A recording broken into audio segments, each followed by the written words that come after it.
সকলকে শুভেচ্ছা আর ভালোবাসা জানিয়ে শুরু করছি।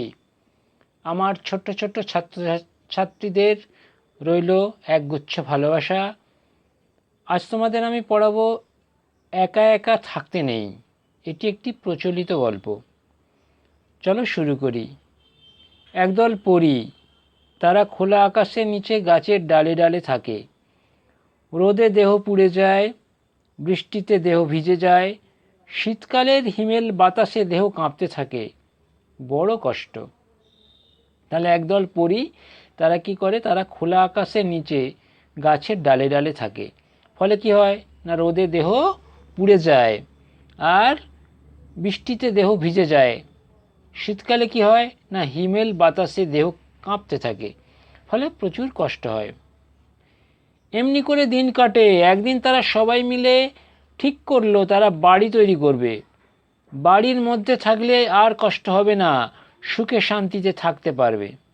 তাহলে এমনি করে যখন দিন কাটছিল, একদিন তারা সবাই মিলে ঠিক করলো যে তারা বাড়ি তৈরি করবে। কেন বাড়ি তৈরি করবে না, বাড়ির মধ্যে থাকলে আর কষ্ট থাকবে না। রোদের কষ্ট, বৃষ্টিতে ভিজে যাওয়ার কষ্ট, শীতকালের শীতের কষ্ট, এসব কিছু আর থাকবে না। বাড়ি তৈরি করলে তারা সুখে শান্তিতে সেই বাড়ির মধ্যে থাকতে পারবে। কয়েকজন পরী বলল, চলো আমরা গভীর বনে যাই। সেখানে একসঙ্গে অনেক বড় বড় মজবুত গাছ আছে, সেসব ডালে বাড়ি তৈরি করলে আর কোনো ভাবনা নেই।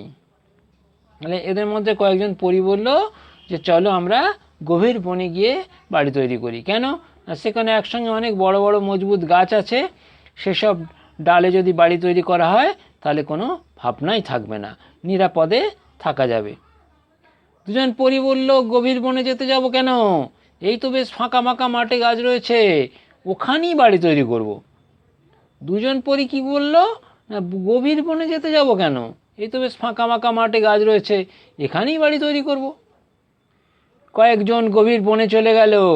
গাছের গুঁড়ি থেকে অল্প উঁচুতে কয়েকটা ডালের মাঝখানে সুন্দর বাড়ি তৈরি করলো, আর কোনো কষ্ট নেই। তাহলে কয়েকজন কি হলো, গভীর বনে চলে গেল।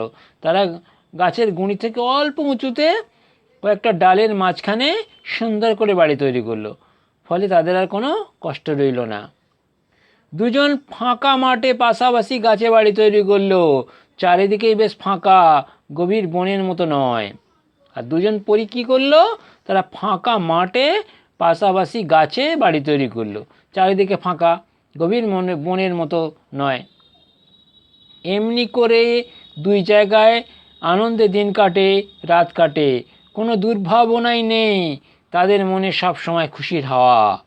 তাহলে এমনি করে দু জায়গায় আনন্দে দিন কাটে। দু জায়গায় মানে পরীরা, একদল পরী আছে বনের মধ্যে, গভীর বনের মধ্যে তারা ঘর করেছে, আর দুজন পরী কী করেছে, ফাঁকা মাঠে ঘর করেছে। এই যে দু জায়গায় তারা আলাদা আলাদা ঘর করেছে, এইখানে দু জায়গাতেই আনন্দে দিন কাটতে লাগলো পরীদের, কোনো দুর্ভাবনা রইল না, তাদের মনে সব সময় খুশির হাওয়া।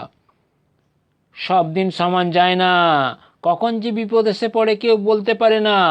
একদিন হলো তাই, বড় বিপদ আচমকা এসে পড়ল। তাহলে সব দিন তো সমান যায় না, কখনো কখনো তো বিপদ আসে। সত্যি সত্যি একদিন বিপদ এসে গেল। কি বিপদ? একদিন বিকেল থেকেই বৃষ্টি ঝরছে, তারপর এলো বর্ষার রাত, হঠাৎ দমকা হাওয়া দিয়ে পাহাড়ি ঝড় শুরু হলো। হাওয়ার দাপটে সব যেন ওলট পালট হয়ে গেল, মাঠের গাছপালা কাঁপতে লাগলো। তাহলে একদিন কি হলো, বিপদ এসে গেল। সেই বিপদটা কি না, বিকাল থেকেই বৃষ্টি শুরু হয়েছিল। এলো বর্ষার রাত, বর্ষা রাতে কী হলো, দমকা হাওয়া, দমকা ঝড় শুরু হলো। সেই ঝড়ে সব ওলট পালট হয়ে গেল, মাঠের গাছপালা কাঁপতে লাগলো। ঘন বনের মধ্যে একসঙ্গে অনেক গাছ, ফাঁকা জায়গা কম, তাই সেখানে ঝড়ঝাপটা তেমন সুবিধে করতে পারলো না। শুধু গাছের কয়েকটা ডাল ভেঙে পড়লো, বনের পরীদের বাড়ি মেচে গেল। মানে ঘন বনের মধ্যে কি একসঙ্গে অনেক গাছ, ফলে ঝড়ঝাপটা তেমন সুবিধে করতে পারলো না, শুধু কয়েকটা গাছের ঢাল ভেঙে পড়লো। আর বনের পরীদের, যারা বনে একসঙ্গে গভীর বনে ছিল, তাদের ঘরগুলো সব বেঁচে গেল।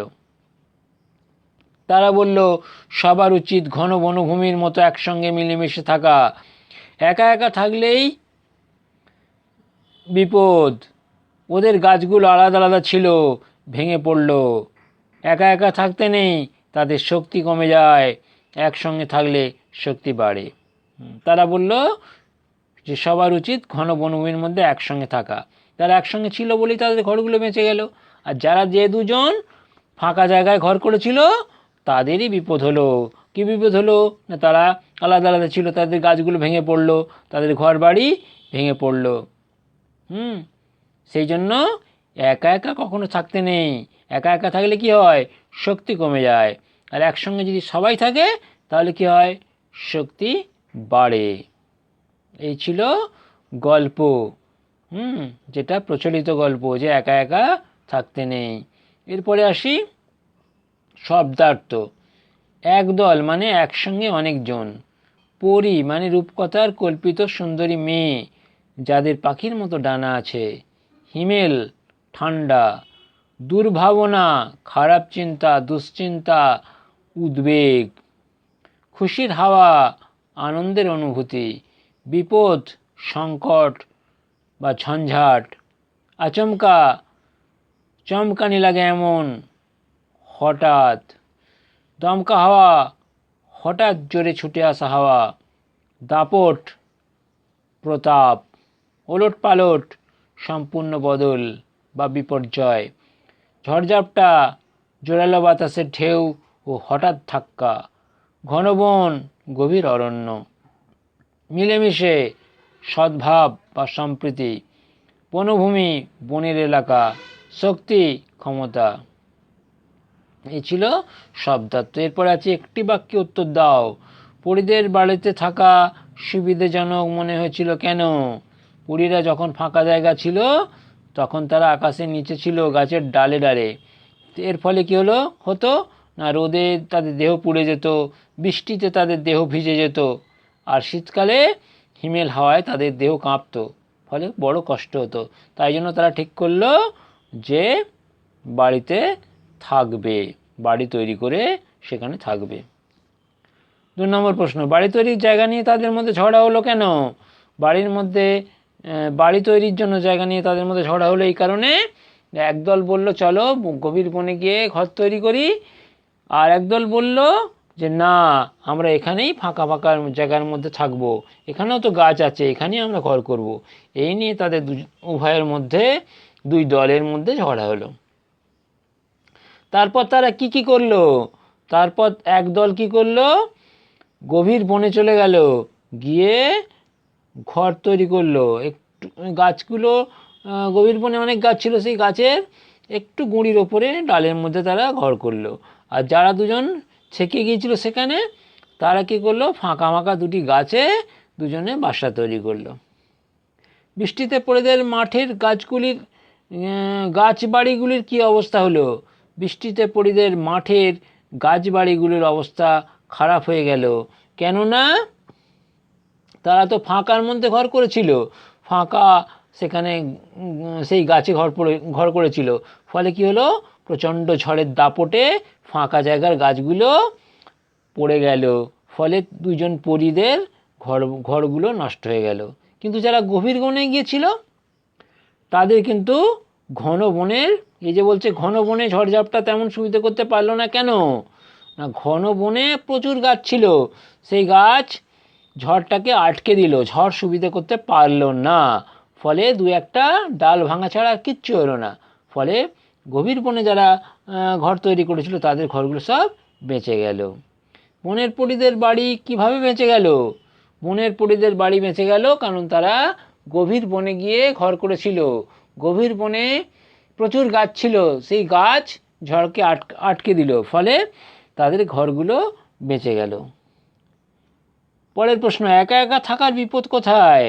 একা একা থাকার বিপদ হলো যে একা একা থাকলে শক্তি কমে যায়। বিপদে একা একা মোকাবিলা করা যায় না। একসঙ্গে বিপদের মোকাবিলা করা যতটা সহজ, একা একা বিপদের মোকাবিলা করা সহজ নয়। এই গল্পেও দেখা যাচ্ছে যে বনের পরীরা গভীর বনে চলে গিয়েছিল একদল, তারা সেখানে গিয়ে ঘর করেছিল। সেখানে তাদের ঝড়ে কিন্তু কিছু হয়নি। আর যারা একা একা ফাঁকা জায়গায় দুজনে ঘর করেছিল তাদের ঘরগুলো ঝড়ের দাপটে ভেঙে গিয়েছিল। সেই জন্যেই গল্পে বলা হয়েছে যে একা একা থাকতে নেই, সবাই একসঙ্গে থাকতে হয়। এই লোককথাটি গড়ে উঠেছে কি করা উচিত আর কোনটা অনুচিত তা গল্পের ছলে বুঝিয়ে দেওয়ার জন্য। এখানে পরিদের আড়ালে মানুষের কথাই রয়েছে, তবে একতাই যে বল, আলাদা হয়ে থাকা বিপদের কারণ। এই গল্পে এই কথাটা বলা হয়েছে, সেটা সব দেশে সব সময়ের জন্য প্রযোজ্য। এরপরে 2 নম্বর প্রশ্ন, বন্ধনীর মধ্য থেকে ঠিক উত্তরটা বেছে লেখো। পরীর দল খোলা আকাশের নিচে, গাছের ডালে ডালে, গাছের কোটরে কোটরে থাকে। উত্তরটা হবে গাছের ডালে ডালে থাকে। গাছের গুঁড়ি থেকে অল্প অনেক উঁচুতে কয়েকজন পরী বাড়ি তৈরি করলো। উত্তরটা হবে গাছের গুঁড়ি থেকে অল্প উঁচুতে কয়েকজন পরী বাড়ি তৈরি করলো। পরের প্রশ্ন, যেদিন ঝড় উঠল সেদিন ছিল বর্ষার রাত, শীতের রাত। উত্তরটা হচ্ছে যেদিন ঝড় উঠল সেদিন ছিল বর্ষার রাত। ঘন বনে গাছগুলো কাছাকাছি ছাড়া ছাড়া হয়ে থাকে। ঘন বনে গাছগুলো কাছাকাছি থাকে। পরের প্রশ্ন, একসঙ্গে আলাদাভাবে থাকলে শক্তি বাড়ে। উত্তর হচ্ছে একসঙ্গে থাকলে শক্তি বাড়ে। তাহলে 2 দাগের প্রশ্ন উত্তর হয়ে গেল। এরপরে হচ্ছে 3 দাগ, পরী, পাহাড়ি, ঝড়, গাছবাড়ি সম্পর্কে একটি করে বাক্য লেখো। পরী,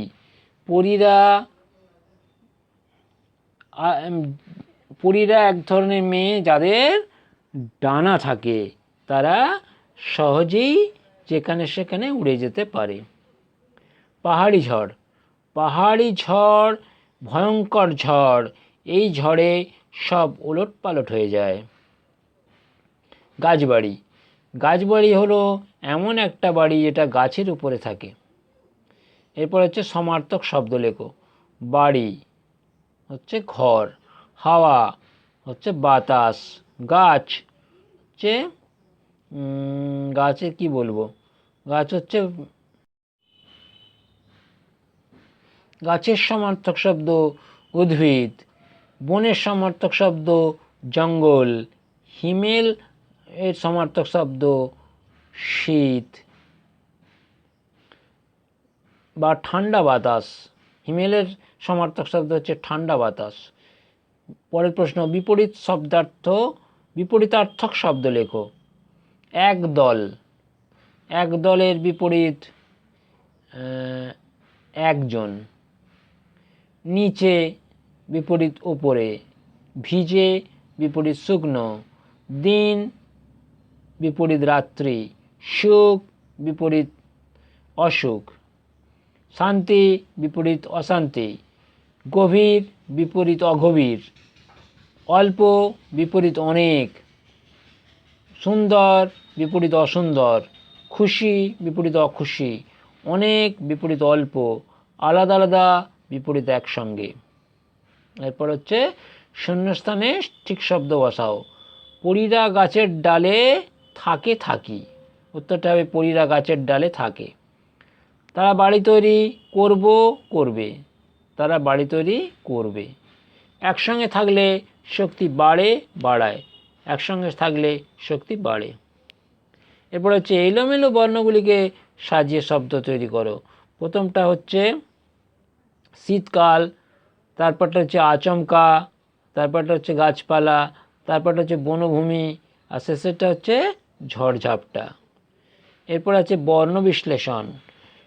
বর্ণ বিশ্লেষণ হচ্ছে আকাশ, আ যুক্ত ক যুক্ত আ যুক্ত তালবস্য। তারপরে হচ্ছে চারিদিক, চ যুক্ত আ যুক্ত র যুক্ত হস্যই যুক্ত দ যুক্ত হস্যই যুক্ত ক। আনন্দ, আ যুক্ত দন্তন্য যুক্ত দন্তন্য যুক্ত দ। তারপর হচ্ছে বর্ষা, ব পেটকাটা মূর্ধন্য স র যুক্ত আ। মিলেমিশে, ম যুক্ত হস্যই যুক্ত ল যুক্ত এ যুক্ত ম যুক্ত হস্যই যুক্ত তালবস্য যুক্ত এ হয়ে গেল। এরপর হচ্ছে অর্থ লেখো। দেহ হচ্ছে শরীর, গভীর মানে অনেক, দমকা মানে আচমকা, দমকা মানে হঠাৎ, আচমকা মানে হঠাৎ, দুর্ভাবনা, দুর্ভাবনা দুশ্চিন্তা। হচ্ছে এলোমেলো শব্দগুলিকে সাজিয়ে বাক্য তৈরি করো। নেই একা থাকতে একা, একা একা, উত্তর হচ্ছে একা একা থাকতে নেই। একসঙ্গে বনের অনেক ঘন গাছ মধ্যে, বনের মধ্যে একসঙ্গে অনেক ঘন গাছ। পরের প্রশ্ন, হাওয়া খুশির মনে তাদের সবসময়, সবসময় তাদের মনে খুশির হাওয়া। চলে বনে গেল গভীর কয়েকজন, কয়েকজন গভীর বনে চলে গেল। একসঙ্গে বাড়ে থাকলে শক্তি, একসঙ্গে থাকলে শক্তি বাড়ে। হলো। এবার হচ্ছে তারপরে আছে যে গল্পের ঘটনাগুলো সাজিয়ে লেখো, এটা তোমরা তৈরি করো। তারপরে প্রশ্ন আছে, লক্ষ্য করো এক শব্দের দুবার প্রয়োগ কীভাবে বোঝাচ্ছে। একটা করে দিলে, যেমন ডালে ডালে মানে অনেকগুলো ডাল, বড় বড় মানে অনেক বড়, ফাঁকা ফাঁকা মানে অনেক ফাঁকা। পরের প্রশ্ন সংক্ষেপে উত্তর দাও। পরীরা কোথায় থাকতো? পরীরা ফাঁকা মাঠে নীল আকাশের নিচে গাছের ডালে ডালে থাকতো। তাদের কি কারণে কষ্ট হতো? তারা খোলা আকাশে, খোলা নীল আকাশে খোলা জায়গায় থাকতো, ফলে তাদের গরমে কষ্ট হতো, শীতে কষ্ট হতো, বর্ষায় ভিজে কষ্ট হতো। পরের প্রশ্ন, কষ্ট থেকে রেহাই পেতে তারা কী ভাবলো? কষ্ট থেকে রেহাই পেতে তারা ভাবলো যে তারা ঘর তৈরি করবে। পরের প্রশ্ন, পরীরা কোথায় যেতে চাইলো? পরীর একদল পরী যেতে চাইলো গভীর বনে, আর দুজন পরী বলল না আমরা এখানেই থাকবো, বেশ ফাঁকা ফাঁকা। দুজন পরী কী বললো? দুজন পরী বললো আমরা এখানেই থাকবো, এখানেই ঘর করব। পরীরা কোথায় কোথায় তাদের বাড়ি তৈরি করেছিল? একদল পরী গভীর বনে চলে গিয়েছিল, সেখানে গিয়ে তারা বাড়ি তৈরি করেছিল, আর দুজন পরী সেই ফাঁকা মাটি গাছের মধ্যে, গাছের ডালে ঘর তৈরি করেছিল। সেখানে তাদের কীভাবে দিন কাটছিল? সেখানে তাদের খুশিতেই দিন কাটছিল, খুব আনন্দে দিন কাটছিল। তারপরের প্রশ্ন, সব দিন সমান যায় না বলতে কি বোঝানো হয়েছে? জীবনে সব দিন সমান যায় না মানে সবসময় যে খুশিতে থাকবে তা নয়, দুঃখ মাঝে মাঝে আসে। এরকমই বিপদ তাদের মধ্যে এসে গেল। কি বিপদ? না একদম বর্ষায় প্রচণ্ড ঝড়ঝাপটা হলো, সেই ঝড়ঝাপটায় যারা ঘন বনে ছিল তাদের ঘরগুলো বেঁচে গেল, দু চারটে ডালপালা ভাঙলো মাত্র। আর যারা ফাঁকা মাঠে ছিল, ঝড় তাদের গাছগুলোকে একদম নিঃশেষ করে দিল, উল্টে পাল্টে ভেঙে দিল, তাদের ঘরগুলো ভেঙে গেল। বর্ষার রাতে কী ঘটলো? বর্ষার রাতে প্রচণ্ড ঝড়ঝাপটা হলো, ফলে যারা ফাঁকা মাঠে ঘর তৈরি করেছিল গাছের ডালে, তাদের ঘরগুলো গেল ভেঙে, আর যারা গভীর বনে ঘর তৈরি করেছিল তাদের ঘরগুলো বেঁচে গেল। ঘন বন আর মাঠ, এই দুই জায়গা থাকা পরীদের কী দশা হলো? যারা ঘন বনে ছিল তারা তাদের নিরাপদে রইল, তাদের ঘরগুলো বেঁচে গেল। আর যারা ফাঁকা মাঠে ছিল, যে দুজন পরী, তাদের বিপদ হলো যে তাদের ঘরগুলো গেল, সব গেল। শেষে ঘন বনের পরীরা কী বলল? শেষে ঘন বনের পরীরা বলল, কখনো আলাদা আলাদা থাকতে নেই, একসঙ্গে থাকতে হয়। আলাদা আলাদা থাকলে শক্তি কমে যায়, একসঙ্গে থাকলে শক্তি অনেক বেশি পাওয়া যায়। তাহলে ছোট্ট বন্ধুরা, আজ এখানেই শেষ করছি। তোমরা সকলে খুব ভালো থেকো। তোমাদের সকলকে আরও একবার শুভেচ্ছা জানিয়ে আজকের মতো স্টার্ট।